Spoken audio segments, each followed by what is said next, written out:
Hare Krishna. Thank you very much. Very nice to sing bhajans, and very nice to sing new bhajans, and very nice to sing new bhajans on festival days, and very nice to sing new bhajans on festival days in the assembly of devotees of the Lord. Hare Krishna. Thank you very much. When Jahnavi selected those two bhajans, I foolishly said, that's a lot of verses. Do you think the devotees will sing all of them? And it's a lot to learn, but I'm amazed. Look, I was very nervous about giving this class because it's a festival day and you're all very experienced and old devotees and you know many things.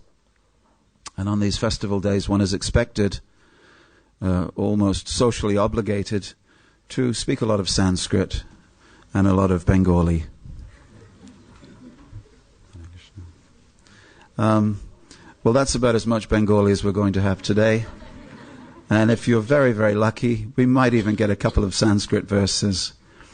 You know, what I wanted to talk to you about today, really, on this day of all days, this is our day. There are many people who worship Krishna.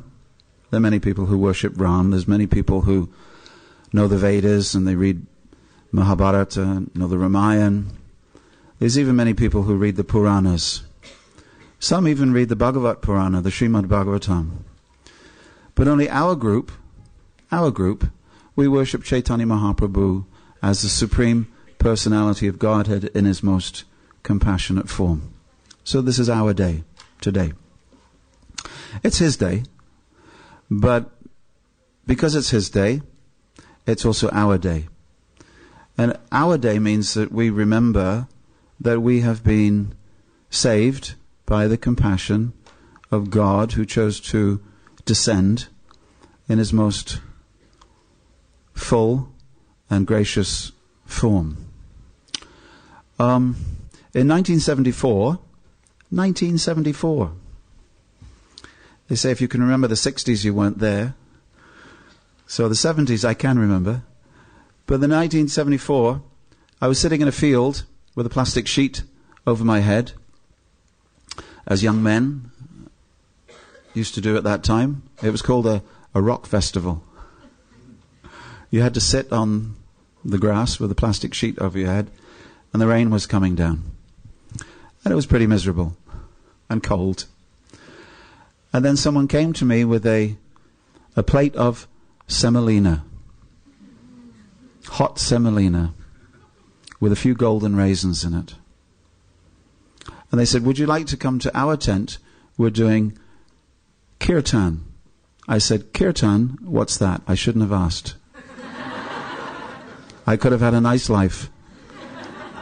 I could have had a nice car, nice house, good career, okay? Instead, I spent the last 40 years wandering around in a bedsheet with clay on my face. Don't ask that question. What's kirtan? Because as soon as you ask kirtan, what does Rupa Goswami said? He even gives the warning himself. Don't bother. If you want a nice life, don't go to the kirtan. Don't go and see Krishna. Krishna is present in the kirtan.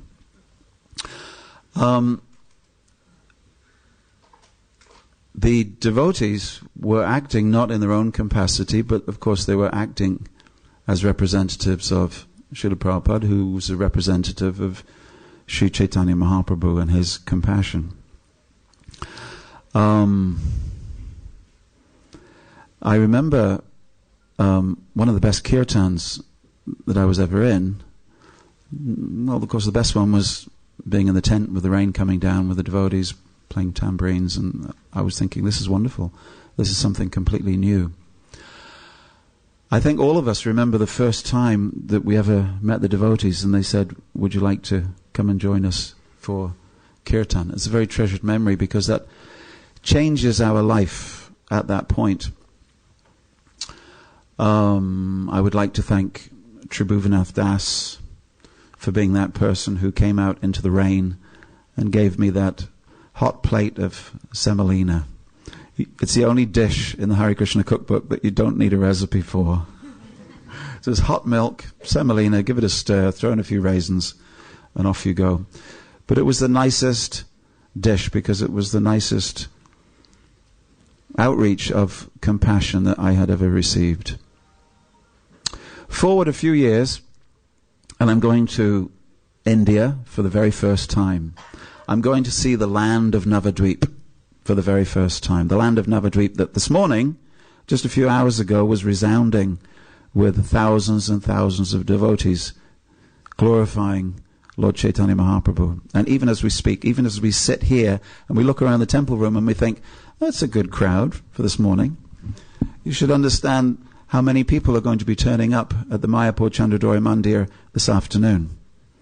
You know, this is not Ajay Kumar or Pravin type stuff, or Ravin rather. This is real Olympic stuff. There's 1 million people turning up this afternoon. 1 million people will be there in Navadvip. And they all want to have darshan of the biggest deities in the area. It's a wonderful thing. Wonderful thing. So in those days it was just a rice field with a long building and a short building. And what had happened was that devotees had booked tickets way in advance on a jumbo 747. And the jumbo jet had set off from Los Angeles with a lot of devotees on board, stopped in New York, picked up a lot of devotees, stopped in London, and by the time I got on board in London, I got onto this, it was, I think it was my first trip to India, my first on a jumbo jet. It might have been my first flight. I was from Cornwall. I hadn't seen the world. I came here when I was 17, and here I was off to go and see Prabhupada in India. How wonderful. Going to see Gaura Purnima for the first time. So I got on the plane, and you know how you look down the plane and there's like acres of tourists and different people. In this particular plane, every single person was a devotee. Every single person is a devotee. As far as I could see. Shaven heads on one side of the plane, saris on the other side of the plane. It's easy for men, isn't it? Men, uncover your head. Ladies, cover your head. At least in those days. So then we came to Frankfurt. We picked up more European devotees. And I asked one of the cabin crew, I said, how many Hare Krishnas are there on board this airplane? And she said, well, we have 535 seats. She said, there's 532 Hare Krishnas. I know we only have 3 normal passengers. So we were flying over, where were we flying? I don't know, Romania or something like that. And someone said, it's time for Mangalati. And so someone from Chicago, they had a neat little kirtan group from Chicago. They'd learned a few, in those days, there was no amalas or funky beats. But a few people from Chicago, they'd been to India, been on a visit, and they'd whoop, whoop, whoop. And of course we were fascinated. What are these people? They know how to whoop, whoop, whoop. And there was a few of the big wampers and lots of cartels. Pretty soon the whole plane was standing up. That's what you do for Mangalati, you stand up. In those days, no sit-down kirtans, it's all standing up. So here we are on a Jumbo 47, going over Romania, and at least 100 devotees were running from the back of the plane, down the aisles to the front of the plane, and then back down again. It's what you do, Mangalati. And suddenly we hear this voice from the captain, could you all sit down, please? You're rocking the plane. Yes! And I got to India. And again, it was a kirtan. What a wonderful thing to be in Calcutta Airport. We were the first airplane to arrive. We were the first Jumbo 747 to arrive in Calcutta Airport. The mayor had turned out with a marching band. Little did they know that when the door opened and the passengers got out, what would greet them? Hundreds of white guys dressed in traditional Bengali clothing. They had no idea who was coming off the plane. And lots of ladies in saris, and their mouths were just hanging open. And you know these little umpa bands that people, they hardly had enough puff to play their musical instruments. So we had Mangalati again inside Calcutta airport. And at this time, devotees had brought, 400 or 500 bright orange marigold flower garlands. And I thought, this is good. We're having kirtan on the plane, we're having kirtan in the airport. And then, little did I know that when we got to the temple, how wonderful the kirtans have been.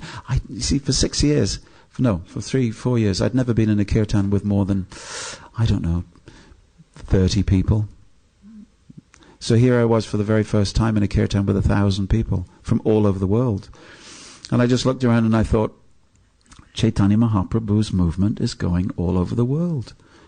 And I'd never realized that before. And we came out and we were going to go to Lord Chaitanya's birthplace at Yoga Pitam. And so we went. And halfway along the road, we stonking kirtan. And we saw a kirtan party coming towards us from the other direction. And they had in front of them 2 golden, life-size neem-wood deities of Chaitanya and Nityananda.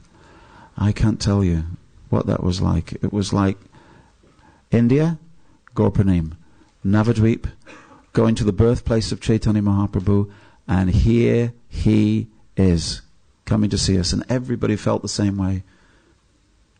And everybody just fell on the floor.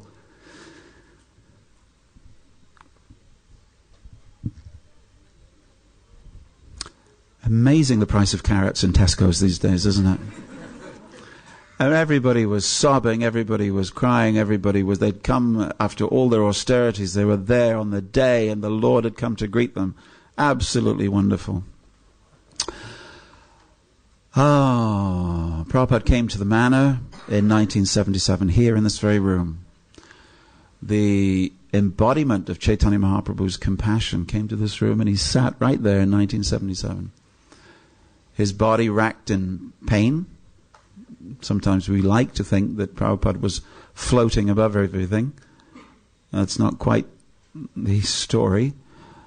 The devotee can transcend, but that doesn't mean that there's no experience. And it took me about 20 years to understand just what a physical exertion that must have been for Prabhupada to do that. And to be with his disciples again, for the last time.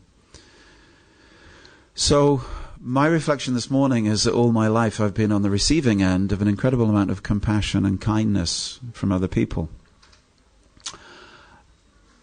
To have that preserved is to preserve the very essence of the message of Chaitanya Mahaprabhu. Compassion means when you feel for the suffering of others. Mercy means when you do something about it. It's all very well to see another's suffering, but mercy is when you extend yourself and you give yourself. You give your time, you give your effort, you transcend your difficulties, your lack of comfort. And for our movement to really be the embodiment of Chaitanya Mahaprabhu's mercy, each and every one of us must firstly embrace the compassion and kindness and mercy that's been given to you, understand, and truly express our gratitude for that from whoever it came, and then try to extend ourselves to others. So the difference between a spiritual mission and a religious organization is that a spiritual mission extends itself to new persons, and a religious organization remains practicing the rituals and ceremonies and the words and the language, but may not extend itself to others. There's a difference between a religion and a mission. We have a mission. Prabhupada gave the example. He said that there is a turtle in the ocean. The turtle is swimming like this, down to the bottom, up to the top, down to the bottom, up to the top. And he said, from down to the bottom and up to the top takes 1,000 years. More than 1,000 years. It's a very special turtle. And he gets to the surface. He said, this is the living entity. Down, down into the ocean of the material world, up, up, up through the different species of life, till he reaches the top, human form of life. And he has a very, very small chance. What is that chance? He said, on the surface of the water, there is a plank of wood with a hole in it. The hole is just big enough for the turtle's head to go through. What is the possibility that the turtle going down to the bottom for 1,000 years and coming up back to the top, and there's one piece of wood floating on the surface, what is the possibility that the turtle will poke his head through that piece of wood and be carried along? He said, this is Chaitanya Mahaprabhu's movement. This is Chaitanya Mahaprabhu's movement. Very, very rare opportunity to receive the perfection of human life and to hold on to it. You see, because true compassion, when it is contained, sustains. It sustains for a very long time. I'll tell you about another kirtan. I was with Shivaram Swami, Jayadvaita Swami, and a few others, well, about 300 others actually, in Andhra Pradesh. It was 1986, and of course ISKCON was celebrating the 500th appearance of Lord Chaitanya Mahaprabhu. And so the Pariyatra had been going all the way down and all the way back up, not like the turtle, but in victory everywhere they went. And they were coming up through the southern Indian state of Andhra Pradesh.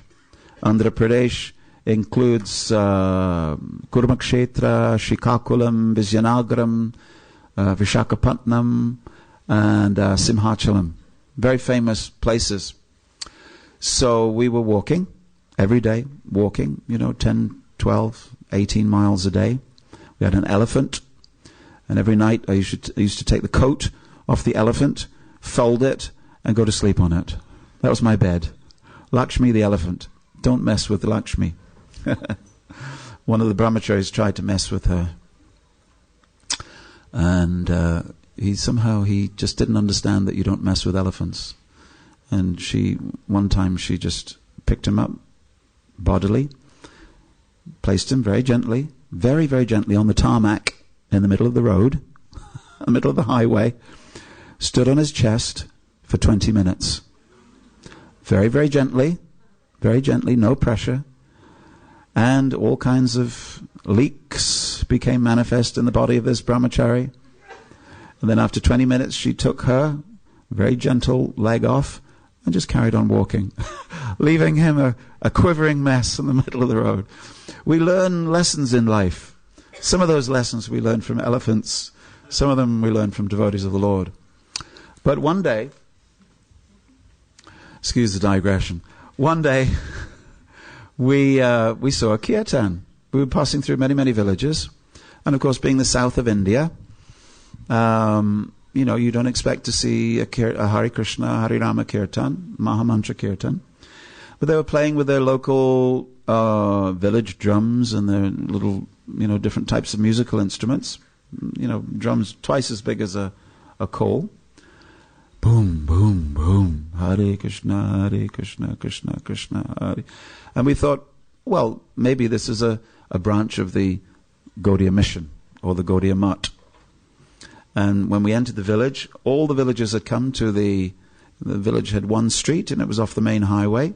All the villagers had come to receive us with drinks and flower petals. And we thought, this is nice. This is wonderful. Who has trained these people in the art of Hare Krishna Kirtan? Gaudiya Mutt? No. Gaudiya Mission? No. ISKCON? No. Well, how do you know? Oh, we always do this. So how often do you do this? Well, every morning. Well, every morning? Yes.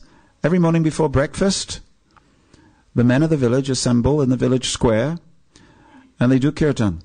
Up to one end of the village, back down to the other end, and back to the village square. And the ladies are on the doorsteps, waving and cheering. I said, every morning you're doing this? I said, but who taught you to do this? Oh, we've always done it. So I said, could you find the oldest person in the village who may know when this began? And the oldest man, who was 92, he was brought forward, and we asked him through an interpreter, how did this come about? He said, it must have been about 500 years ago. There was a great saint came here on his way south. And he told everybody in this village to do this. So every day since then, we've done it.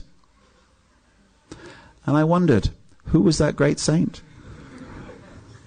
There's only one great saint who went south 500 years ago who was teaching the Maha Mantra. There are so many mantras to teach. So many gurus have come and gone. But in this village, they preserved kirtan all that time in Andhra Pradesh. Remarkable. To preserve something means that the fathers have to teach the children. To preserve something, you have to set up institutions, usually institutions of learning, where the teachers teach the children. Fathers and mothers teach their kids. The seniors teach the juniors. We are at a crossover point now in our Krishna consciousness movement, where we have seniors passing away. Practically on Facebook every day you will see pictures, such and such, disciple of Prabhupada, on his last breath, followed by 3 days later, such and such Mataji in Vrindavan passing away. Another devotee in Mayapur passing away. From now on, until all you young people are old, it won't stop. It won't stop. Until every last Prabhupada disciple has passed away. Then the legacy will be yours. The legacy will be yours to continue. What you continue has a lot to do with what you have learned and what you've understood to be valuable. Now, for compassion is something very, very rare, actually. It's enough to understand religious rules and regulations. Everybody knows the rules. And we can all chew each other about rules and not following rules and which rules are right and which rules are the best. We can do that. We can also hurt each other a lot. But compassion within a community, within a society, within a movement, takes some time to develop. We can all understand Krishna, but it takes time to understand Lord Chaitanya Mahaprabhu. Everybody knows Bhagavad Gita. Some people even know Bhagavat Purana, the Srimad Bhagavatam. But it takes time to understand Chaitanya Charitamrita. It takes time to understand.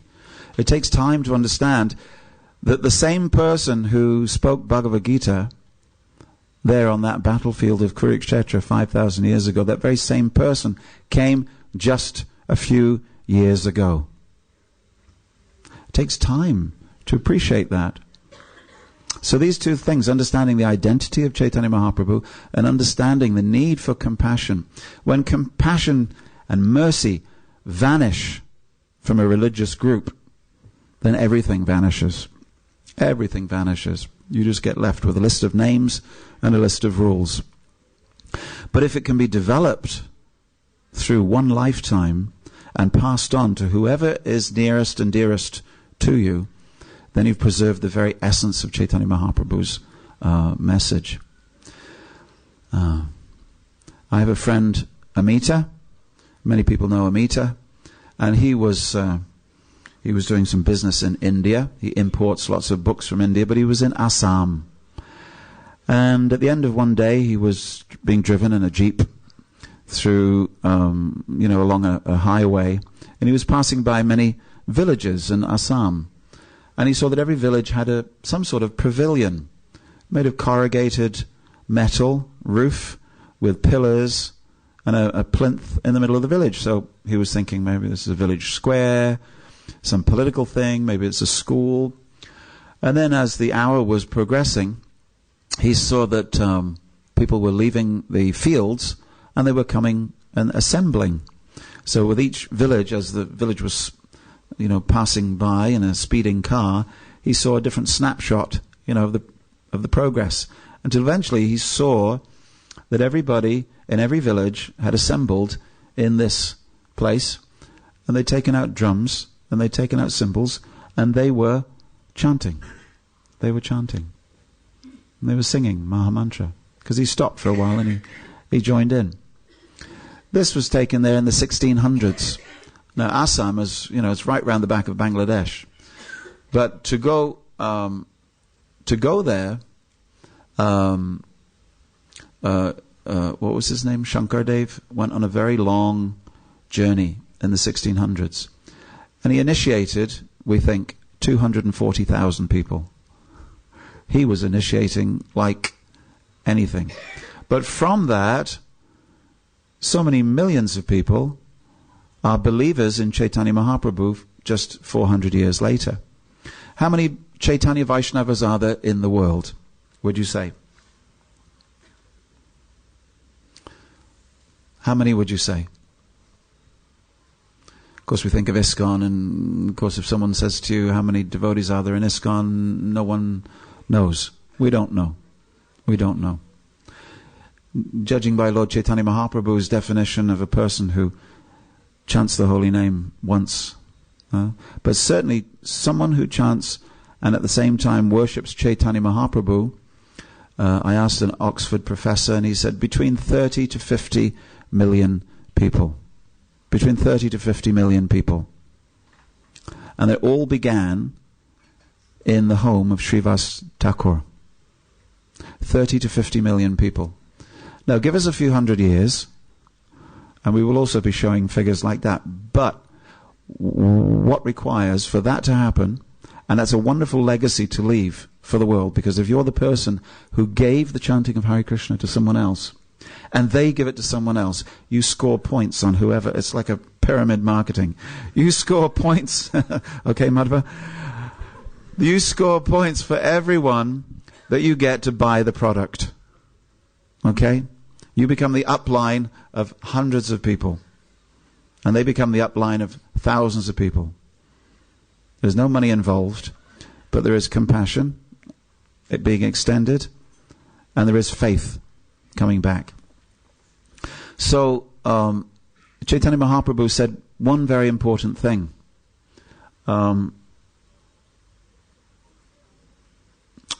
He said that, of course, our movement took birth under, it was very interesting, there's something that we don't often think about, but our movement, Chaitanya Mahaprabhu's movement, took birth under the restrictions of Sharia law. Means that when you try and chant, people come and try and stop you, because it's the wrong religion. That is why Haridas Thakur, who had changed from being a Muslim birth, why he was going to be whipped to death in the marketplace. This is nothing new. People are very shocked. Oh, what's going on? It's nothing new. He was, his back, from his neck down to his lower back here, was completely red raw. He was being thrashed by two soldiers with sugarcane, and they wanted to kill him as an apostate. And they tried to kill him in one marketplace. That's why we say Haridas Thakur was whipped in 22 marketplaces. Well, why 22? Is there some sort of special religious significance? No, they were trying to kill him in the marketplace, but they couldn't. So they took him to another marketplace and whipped him again, and again, and again, and again. 22 places. That's why the Chankazis sent people to break the drums of the Vaishnavas. And that's why Chaitanya Mahaprabhu came out with 100,000 people by torchlight. And first of all, you know what the first thing they did? Chaitanya Bhagavat describes this, that the first thing that the Vaishnavas did was roll their sleeves up, roll their kurta sleeves up and say, well, we'll teach the Chankazi a thing or two. And they started pulling up the Chankazi's garden. They started trashing his house. And Chaitanya Mahaprabhu said, no, that's not the way. We're Vaishnavas. That's not the way we do it. It's philosophy. Okay? Now, where have you ever seen that as a solution to today's interreligious tension? Okay? Here come the Americans. They're bringing out their philosophers. They're sending in the philosophers from Harvard, from Princeton. They're really going to deal with it. But that's what Chaitanya Mahaprabhu did. He sat on the doorstep and he discussed the Quran. Now, in some parts of the world, in some places where I give class by Skype, where Krishna consciousness is still quite secret, we have one devotee, two devotees now, who are sons of mullahs. They are sons of imams. And from a very, very early age, they have learned the Quran and the Hadith and the Surah. and they have then become Krishna conscious, and they've learned Bhagavad Gita and Srimad Bhagavatam.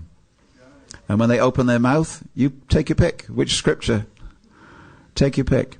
But Chaitanya Mahaprabhu's movement, we can engage with everyone, even according to their own scripture. And Chaitanya Mahaprabhu is a great philosopher. So there's compassion. But he said, Pancha, help me out if you know this verse, Pancha Dashe Gari, that 5 or 10 of you should sit on your doorsteps and do kirtan. That way no one can complain. 5 or 10 of you can sit on your doorstep and do kirtan. And in this way we can proliferate many, many small groups. Now, here comes the science part. According to the latest research from the American Psychological Association and many, many social anthropologists, the best way to start a mass movement and to sustain a mass movement is by making that mass movement a network of small groups. A network of small groups. Because nobody loves an organization. Nobody loves an institution. You know what we love? We love the Guru, and we love our friends. So Chaitanya Mahaprabhu says, get together with your friends and have kirtan. And if you do that, that was his message, if you do that, 500 years later, whether it's Andhra Pradesh or Wembley, you'll be having a kirtan that's going on for half a millennium. Now that's a remarkable, remarkable thing. An amazing thing. But as we are concerned in this transitional point between Prabhupada and his followers, and Prabhupada's disciples and their followers, and their followers, and their followers, in order to keep things fresh and pure, we need to help each other, to support each other, to learn the philosophy in detail, to study Prabhupada's teachings in detail, but to give what we have received, and to give it with compassion, to give it with love, and to be emblems of mercy, as was Chaitanya Mahaprabhu, because that is why we are here. None of us would be sitting here. I would not be sitting here. I'd still be in a field somewhere with a plastic sheet over my head in the rain. And I'd have a few less teeth. And a long, long life to look back on, which could have been a lot happier. Today, I'll be singing like a madman down Oxford Street without police permission. How do we do that? That's the Hare Krishnas. That's the Hare Krishnas. That's what they do. It's Oxford Street. It's their street. Yeah, they pull a wagon. It's decorated. Yeah, there's 200 of them. Do they have permission? No. Previously, 5 of us went out, and every single one of us would be arrested. Now, 300 go out, and everybody goes, yeah, it's the Hare Krishnas. They sort of own Oxford Street, really. They've been here since I was a boy. I went on a protest march to trying to help the manor, and there was 127 policemen, and 6,000 devotees all sitting on the street. So I sat down, as you do, and a policeman ran towards me, Metropolitan Police Officer, with his helmet, ran towards me. And you know what he said? I thought he was going to arrest me. I get used to it, you see. I was well trained in the early Hare Krishna movement. You see dark blue and chrome buttons, you run. So he's running towards me, and I'm thinking, it's time for me to run. And he goes, Kripamoya! Kripamoya! And I say, who are you? He said, it's me! I said, well, you're a policeman, yeah. But who? He said, it's me, Alan! I said, Alan who? Alan Miles. Do you remember me? I was on the Bhakti course. And as I do, yeah, I remember you. You were the one that was really intelligent, weren't you? So as we proliferate, as one devotee chooses to share Krishna consciousness with another 2, another 3, another 4, another 5, people will take to Krishna consciousness in a very wonderful way. People will stop thinking that you have to wear a bedsheet in order to be a devotee, and they will understand the actual truth. The real truth is that you have to be extremely intelligent, very clean, very religious, very principled, very moral, and you have to be a very good person to take to Chaitanya Mahaprabhu's movement. So, my dear friends, I'm almost out of time. I've had no time for Sanskrit. I've got sheets and sheets of Sanskrit, but I don't know. You know, maybe I should just, for the people who will criticize me afterwards, and there's always one, I just want to go to what Karabhajana Rishi said. If you haven't read the 11th canto, please read it. In Maharashtra, the 11th canto of the Srimad Bhagavatam is like the Bible. Kids learn it in school, people say it at funerals and weddings, the 11th canto. Krishna says so much. He's got a short time with Arjuna, but when he's with Uddhava, he says so many things, because he wants to leave his final instructions on planet Earth. So there's a story, anyway, there's Karabhajana Rishi, and he says the following. This is where I get my Sanskrit points. Dwapare Bhagavan Shyama Pitavasa Nija Yudha Srivatsadi Birankaischa Lakshanaya Rupalakshita. In the Dwapara Yuga. So you've all phased out now, I can tell. I can see your eyes. Don't do Sanskrit, they tell me every time. He is dressed in yellow. He appears in a blackish hue. He holds his own weapons. Could you get ready with the violin, please? And he is decorated with a Kaustuba jewel and marks of Srivatsa. This is how his symptoms are described. So then he gives another verse. And then he says, the great verse that we all know. Krishna Varnam, Tvisha Krishnam, Sangopangastra, Parashadam, Yagyai, Sankirtana, Prayar, Yajantihi, Sumedasha. In the age of Kali, intelligent persons perform congregational chanting to worship the incarnation of Godhead, who constantly sings the name of Krishna. Although his complexion is not blackish, he is Krishna himself. He is accompanied by his associates, servants, weapons, and confidential companions. 3 minutes. 3 minutes. Okay? By my watch here. So then, Jiva Goswami has a very nice commentary on that. And I'll skip that commentary, but he backs that up, and it's very nice. So I'm just going to read, for the pleasure of your heart, this appearance of Chaitanya Mahaprabhu. Okay? Can we have another microphone over there, please? Okay? Okay. In the month of January, in the year 1485, Lord Krishna entered the bodies of both Jagannath Mishra and Sachi. Jagannath Mishra said to Sachi, I see wonderful things. Your body is effulgent, and it appears as if the goddess of fortune were now staying personally in my home. Anywhere and everywhere I go, all people offer me due respect.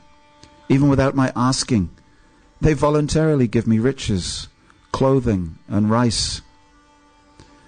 She told her husband, I see wonderfully brilliant human beings appearing in outer space, as if offering prayers. Jagannath Mishra then replied, in a dream I saw the effulgent abode of the Lord enter my heart. From my heart it entered your heart. I therefore understand that a great personality will soon take birth. After this conversation, both husband and wife were very jubilant, and together they rendered service to the household Shalagram Shila.